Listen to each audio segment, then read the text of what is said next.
Hello there and welcome to a Premier League roundup video. It's going to be rounding up the two games that happened already at this weekend. Aston Villa versus Wolves and Watford versus Southampton.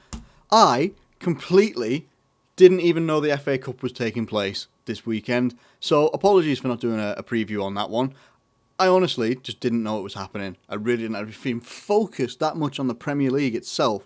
I didn't even know that this was happening, but this is basically just a quick roundup here. Man United beat Norwich, a game that they seemed to struggle in quite a lot, but Harry Maguire got the goal, and Chelsea just about beat Leicester with a Ross Barkley goal as well. Sets it up, Man United versus Chelsea. Big games, the semi-finals are. Arsenal came through against Sheffield United. Ceballos scored the goal, and Man City against Newcastle. Newcastle did all right in the second half, to be fair, but they just don't have it in the. They couldn't get it in the back of the net. They couldn't threaten their back line enough, and they make it through, setting up Arsenal versus Man City. I think both of these games, will take place at Wembley. So there's the roundup of the FA Cup. I will be doing previews for the semi-finals. I just didn't realise that they were happening. Anyway, let's dive straight in to Aston Villa versus Wolves. And I think it was going to be a 1-0 win for Wolves. And that's how it turned out. A goal by Den Donker. And in general, quite a controlled game. Now, both of these teams, as you can look from the stats here, they had a lot of chances each. Aston Villa actually had more chances, 11 shots in total, but only one on target.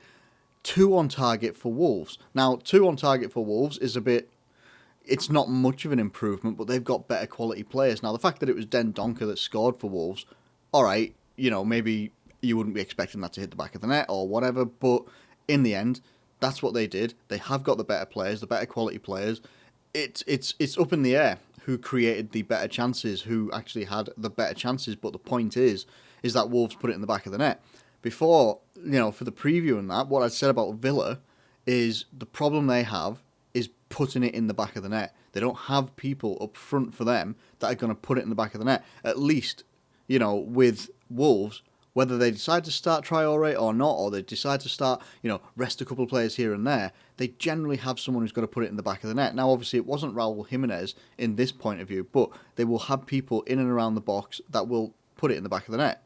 I keep saying that, put it in the back of the net. That is literally it, but that is just something that Villa can't do. I don't know. I don't really know what else to say.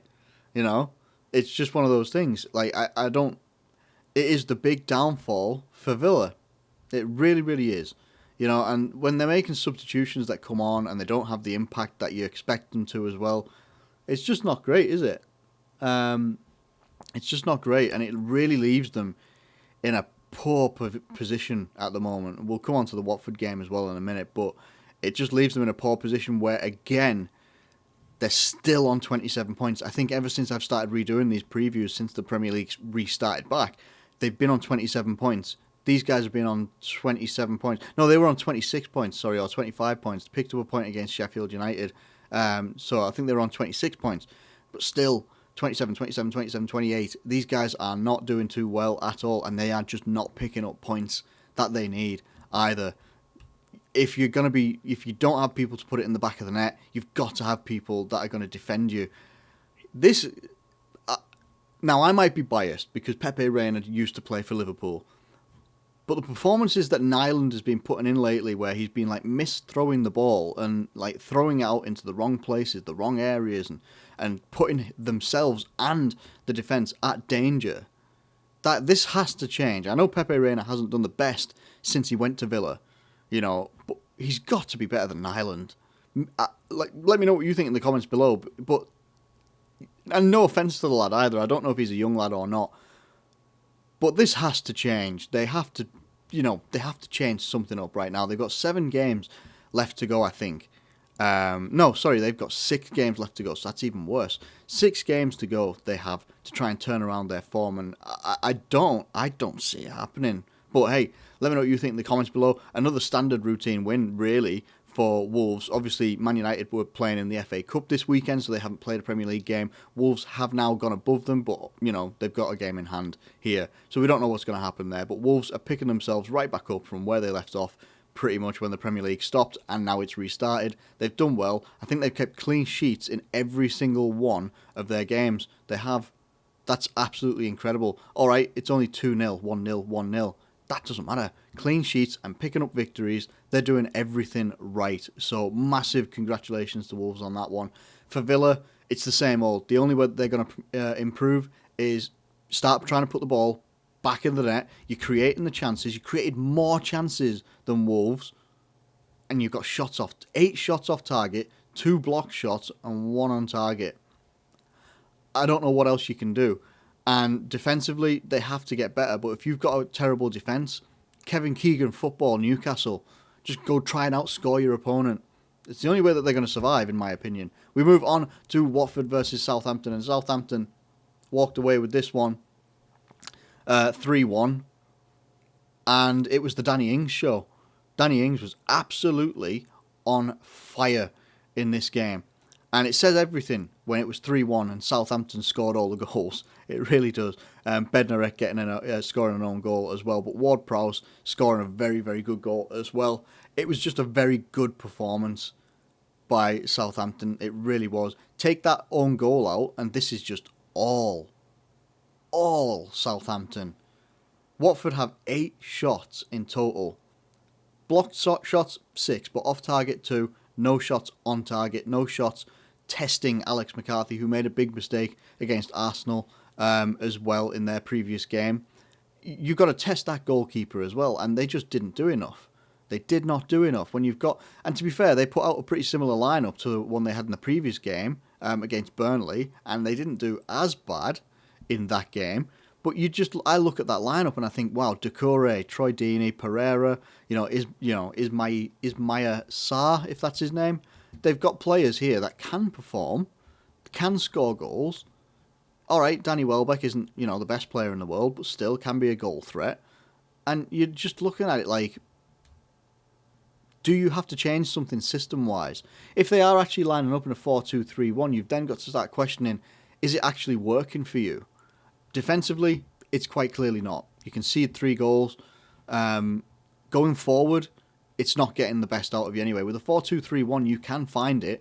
If you don't have the players to play a 4-2-3-1 properly, you can find it really just... Defensively, it can be all right. But going forward, you can become really static.